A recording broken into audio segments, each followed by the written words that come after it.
Around Dodge City and in the territory on West, there's just one way to handle the killers and the spoilers, and that's with a U.S. Marshal and the smell of Gunsmoke.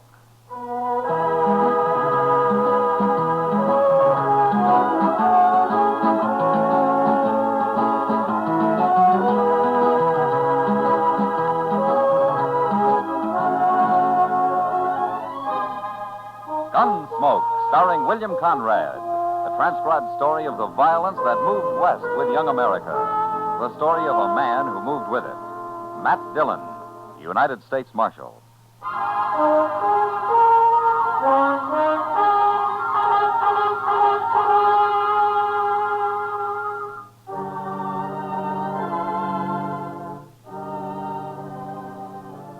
I'd been up north for a few days. On the way back, I camped on the Pawnee River about 30 miles from Dodge, planning to ride on the next morning.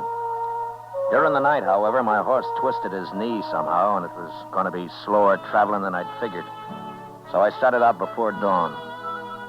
It was just breaking day when I heard a rifle shot up ahead. A half hour later, I spotted a fallen horse and the figure of a man crouched by its head. As I came closer, however, the figure stood up, and I saw it wasn't a man at all, but a small boy. He held a rifle in his hand. That's far enough, mister. I'm a friend, son. Put down your rifle. Hey, you sound like... Yeah, it's Marshal Dillon. That's right. Who are you? Oh, gee, I'm glad to see you, Marshal. You look familiar. We must have met somewhere. I'm Yorkie Kelly. Oh, sure, I remember now. That camp on the Arkansas. That's right. Oh, what happened to your horse, Yorkie? Busted his leg. I shot him just a little while ago. And I've been crying, Marshal. That's why I couldn't see you good. I don't know. Every man loses his horse once in a while, Yorkie. It ain't the horse so much, Marshal. It's my paw. Your paw? Oh, where's he? They rode off with him, Marshal. Right that way. You gotta go after him. Please, Marshal, please. Something will happen if you don't. Now, wait a minute, Yorkie. Take it easy. Just tell me what happened. Who rode off with your paw? I don't know, Marshal. It was dark. I couldn't tell. Well, let's sit down here. Come on. Okay. Now, take your time and tell me the whole story, huh? I was out hunting last night, Marshal. I sneaked off to shoot some coyotes. Yeah? And then I heard a lot of horses coming. So I hid and watched them. Those were our horses, Marshal. And 2 men were driving them. They stole them. I know they did. Well, what about your paw? He was with them. They stole him, too. Well, how do you know? It was dark, but I could tell. The way he was riding. He had his feet tied under his horse's belly. That's why. Go on. Well, I followed him till my horse went down. He busted his leg in a prairie dog hole. So I unsaddled him and then I shot him. Where do you live, Yorkie? Over there, about 5 miles. All right. My horse is lame, but I'll get you home on him. Go get your saddle. Well, what about my paw? Ain't you going to go after him? I'll find him, but I gotta have a fresh horse. All right, hand me your saddle. Now get up behind me. Come on. That's it. You think there are any horses left at your ranch, Yorkie? We only had 6, and they were driving 5. Paul was on the other one. Yeah, we're in a spot, then. My horse will never make Dodge. He's getting worse every step. I got a little Indian pony out in the pasture. Oh, but he's not big enough for you. Then you'll have to do it, Yorkie. When we get there, you'll catch your pony and you'll ride into Dodge. What'll I do there, Marshal? Go to the jail and tell Chester I sent you. You can leave your pony there and ride back with him. Tell him to bring some extra horses. We'll need them. We'll be just like a posse, won't we? Yeah, sure. And don't worry about your paw. We'll find him. We got to. You tell Hattie where I've gone, will you, Marshal? Hattie? Hattie ain't my real ma.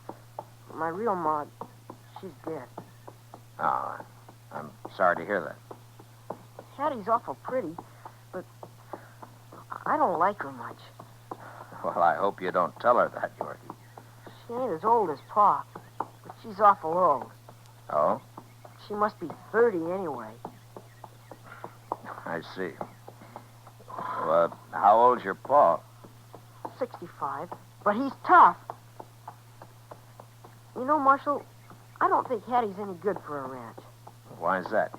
Oh, I don't know. I just don't think she is. You'll see. Yeah. I'll ride real hard for Dodge, Marshal. We'll be tracking my Pa before you know it. Sure we will, Yorkie.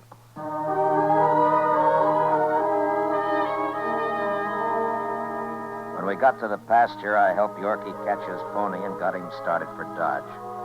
Then I rode on into the ranch, put my horse in the corral, and walked up to the house. Hattie came to the door. She was young, all right, and pretty. But she looked more like she belonged in a dance hall than on a ranch. What do you want? My name's Matt Dillon, ma'am. I'm from Dodge, U.S. Marshal. Marshal Dillon. I heard about Mr. Kelly from Yorkie. I ran into him out on the prairie. Where is Yorkie? Oh, he's gone to Dodge for some fresh horses, ma'am. He will be back by evening, and then we'll get started. Get started? Now, don't you worry any. We'll find him, all right. What did Yorkie tell you, Marshal? Well, last night he saw the men who stole your horses and took Mr. Kelly. Where'd he see him? He was out hunting, he told me, and he saw him ride by. So that's where he was. Darn little scoundrel. He's always running off like that. I don't understand, ma'am. That boy's got the wildest imagination. What do you mean? There's no trouble, Marshal. Kelly went along with those men just to show him the trail, that's all. He sold him those horses. Oh? Why, sure. Crazy Yorkie, always stirring things up. I'm going to hide him good when he gets home. Yeah. Then you expect Mr. Kelly back soon, is that right? Sure. He'll be back. When, did he say? Today, I suppose. Who were the men he rode off with? Well, I don't know their names. That's Kelly's business. I don't interfere. Come on inside, Marshal. Got a pot of coffee on the stove. I expect you could use some.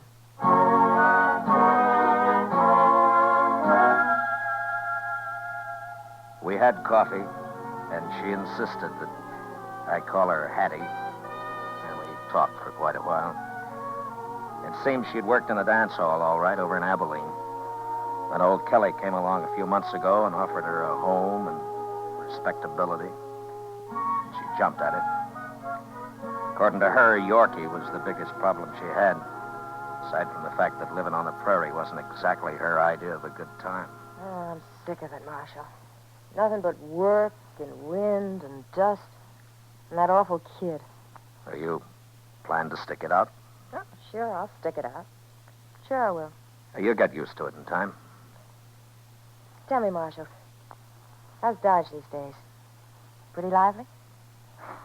It was when I left. You know, I was planning to move to Dodge once, before Kelly came along. I kind of wish I had. Well, Now. one town's pretty much like another, Hattie. Yeah.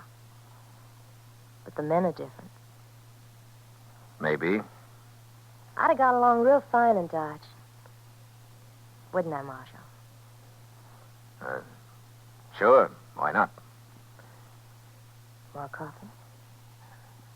No, thanks. It'll be night before anybody gets back here, Marshal.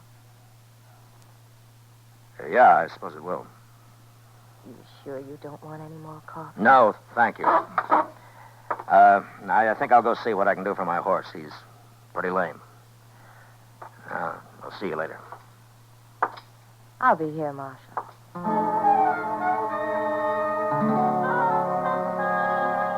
I spent the day out by the corral doctoring my horse and taking it easy. It was after dark when Chester and Yorkie rode in, leading 3 extra horses.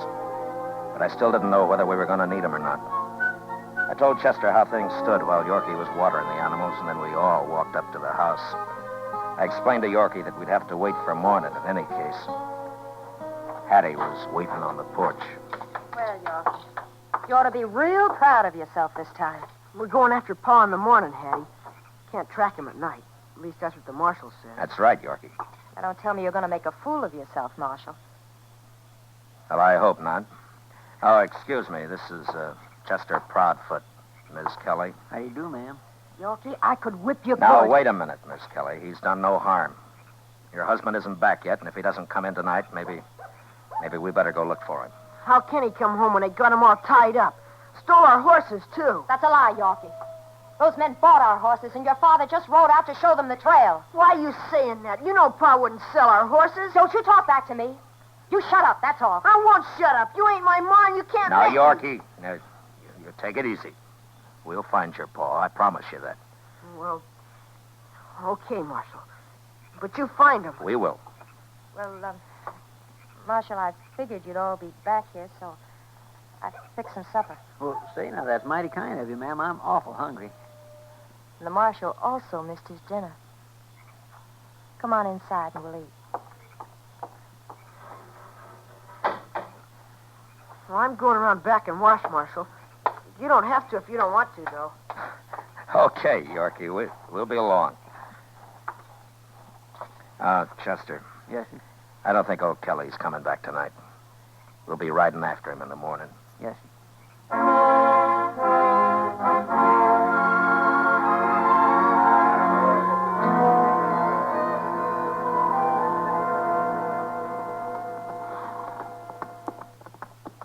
It sure is a lot cooler now the sun's down. I don't know when I rode so much in 2 days. Dodge yesterday and clear out here today. I must have covered 1,000 miles. Well, maybe you'll learn to ride. You keep this up, Yorkie. Oh, now, Marshal Dillon. Now, wait a minute. Huh? the What's the matter? matter? Now, here they are. The tracks go off this way. Yeah, they got a whole day's start on us. We can't follow them at night. We'll find him. We got to. Hey, look up ahead there. Where? What's a man? And he's afoot. Yeah, come on.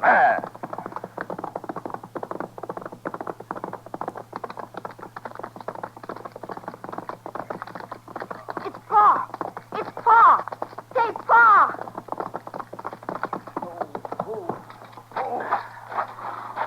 Pa! Pa, you all right? We found you. Me and the Marshal and Chester. We found you. Yorkie.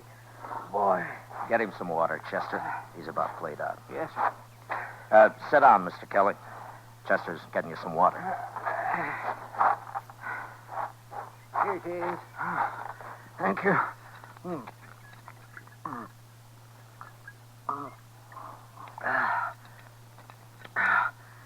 I needed that. They didn't give me any water. Where are they, Mr. Kelly? They've gone. Camped near here all day. Then they left me. So as I'd die out here. Looked like I got lost and starved. They had it all planned. I knew it, Pa. I saw you with them and the horses. I knew it. Have you eaten anything? No, Marshal, they didn't feed me either. Wanted me weak so as I couldn't walk far when they left me. Chester, dig out the jerky. Yes. I'm old. Wouldn't have lasted very long. It was a good trick, blast 'em. You mean they were going to leave you out here to starve just so they could run off with your horses? No, it's more than that, Marshal. I'll have another drop of this water.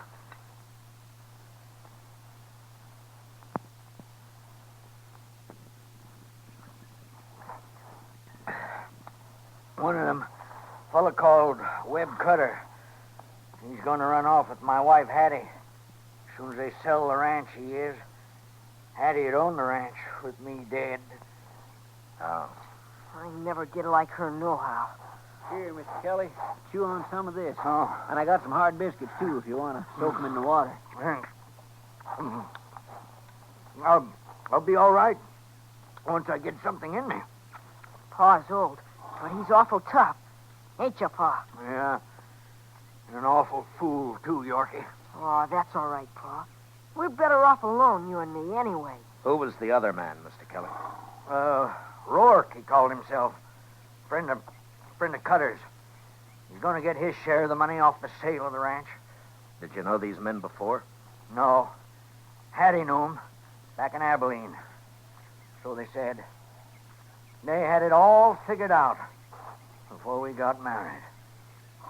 Oh, Marshal, There's nothing worse than an old fool.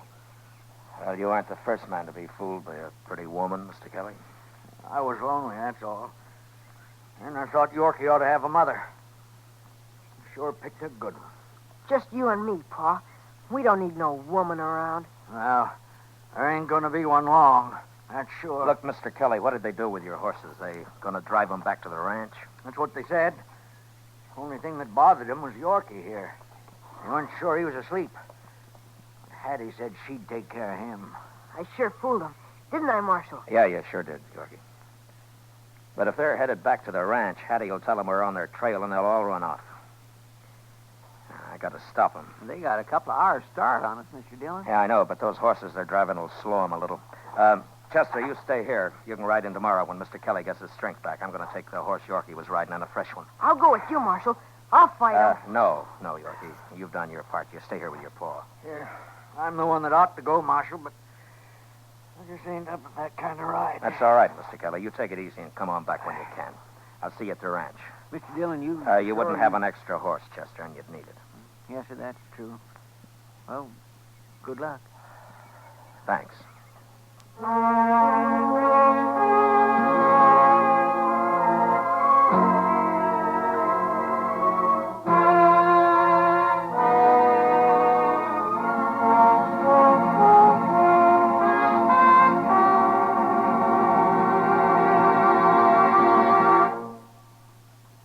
We will return to the second act of Gunsmoke in just a moment. But first, every Monday night, an affable man about murder, Thomas Hyland, invites you to come along on a CBS Radio crime classic. Dramatizing all the known facts about actual killings of bygone days, crime connoisseur Hyland recreates atmosphere as well as details in his crime classics. Remember, Monday nights on most of these same stations, CBS Radio presents crime classics for an unseasonal chill in the atmosphere. Now the second act of Gunsmoke.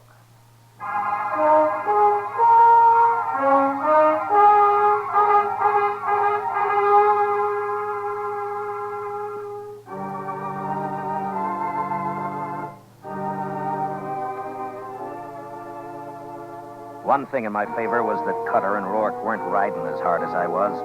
They didn't know there was any special hurry. I changed mounts every few miles, but along toward the end, one of the horses began to sull, and finally I had to leave him. It was just before daybreak when I came to the ranch. There were no lights on in the house, so I figured I'd beaten them after all. There was a room for my horse in the hay shed, and I put him in there and closed the door. Then I walked up to the house, hid behind a rain barrel near the porch, and waited. It was a half hour before they rode in. They put their horses in the corral and then came up to the house.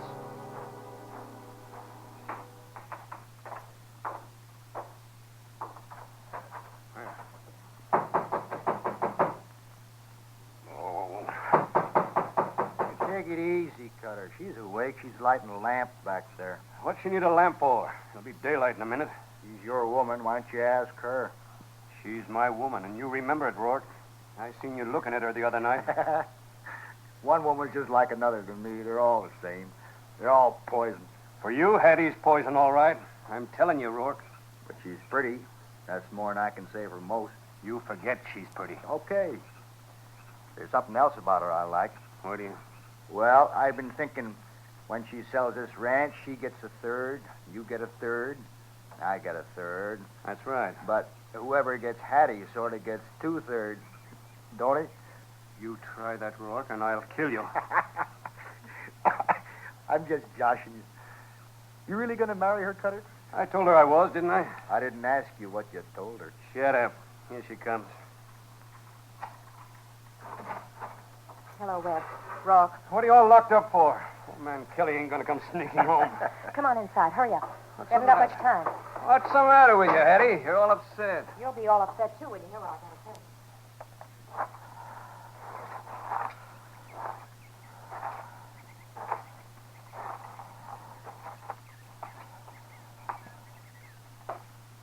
You mean that's Marshal Dillon from Dodge? It's Chester, I mean. He's got another man with him. Chester, something or other. Well, I'll be... This fixes everything. Why didn't you take care of that bratty kid like I told you? He sneaked off to go hunting. He wasn't even here. So how can I help him? And he ran smack into the marshal. Now we've really got our heads in a noose. Suppose the old man's dead when they find him. Well, if he's dead, he can't talk, can he? Oh, it's worse if he's alive. Blast you, Hattie. Can't you do anything right? You're blaming me? Who would I blame? I didn't put that marshal on our trail. It don't matter now who did. What are we going to do? We're going to have to get out of here fast. I'm all ready to go just as soon as I get a riding skirt on. Wait. You ain't going nowhere. What? You heard me. We can't be dragging a woman around. You'd wear out in no time. Now you're making sense, Cutter. We'd never get away with her holding us back. You're going to leave me here, are you? You're going to let me face those people? You know I'll go to jail, don't you? Oh, they won't do nothing to you. Tell them you got misled or something. They always go easy on women. You're going to run out on me. Oh, now, Hattie, you'd be better off here. They'll let you go and you can get on back to Abilene.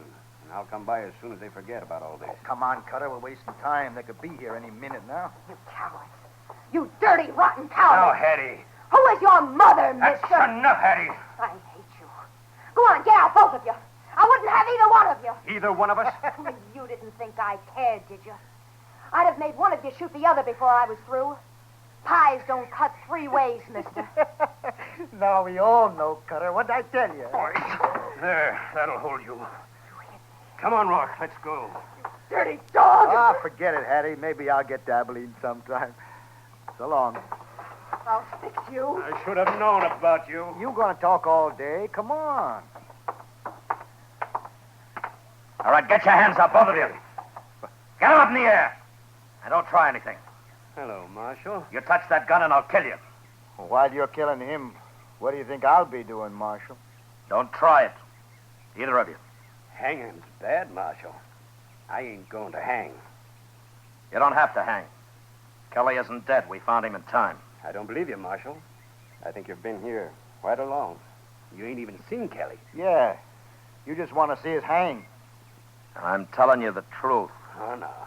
Lawmen don't tell the truth. Not to fellas like us, anyway. Do they, Rourke? No, I don't believe they do. Well, he can't kill us both, Rourke. We'll draw at the same time. I'm telling you, don't try it. Why not, Marshal? Let's kill him, Cutter. No.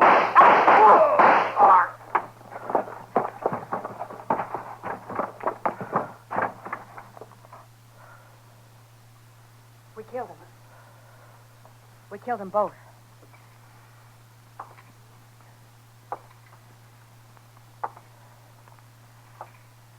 Now, give me the gun, Hattie. I said, give it to me. Take it. You shot Cutter, Hattie. Why did you do it? I don't know, Marshal. Did you do it to help me? Or because he was running out on you? He's dead. What difference does it make? It could be murder, Hattie. You'll have to decide that, Marshal. Yeah.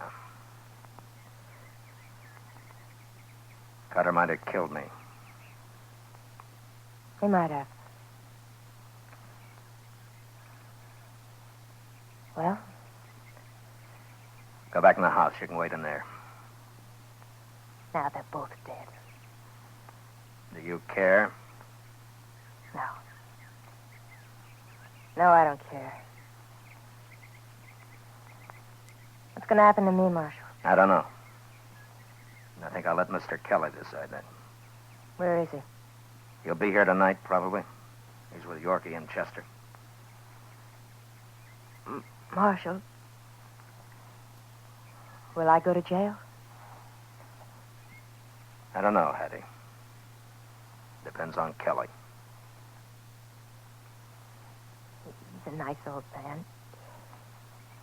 He wouldn't hurt anybody. I'm sorry I got into all this. I wish I hadn't.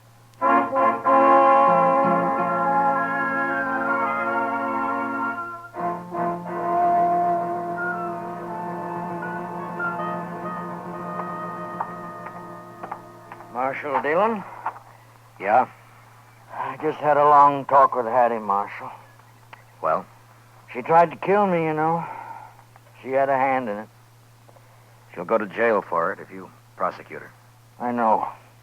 But, Marshal, I can't send anyone to jail. Not a woman. If she was a man, I'd shoot her, but... What do you want to do, Mr. Kelly? Yeah, I'll get her things and drive her to town, Marshal. I'll give her some money. And then Yorkie and I'll come back here. Yorkie will just have to grow up without a mother. And about me, it don't matter none. All right, Mr. Kelly. I guess I wouldn't want to see her in jail either. We need women out here, good or bad. We need them.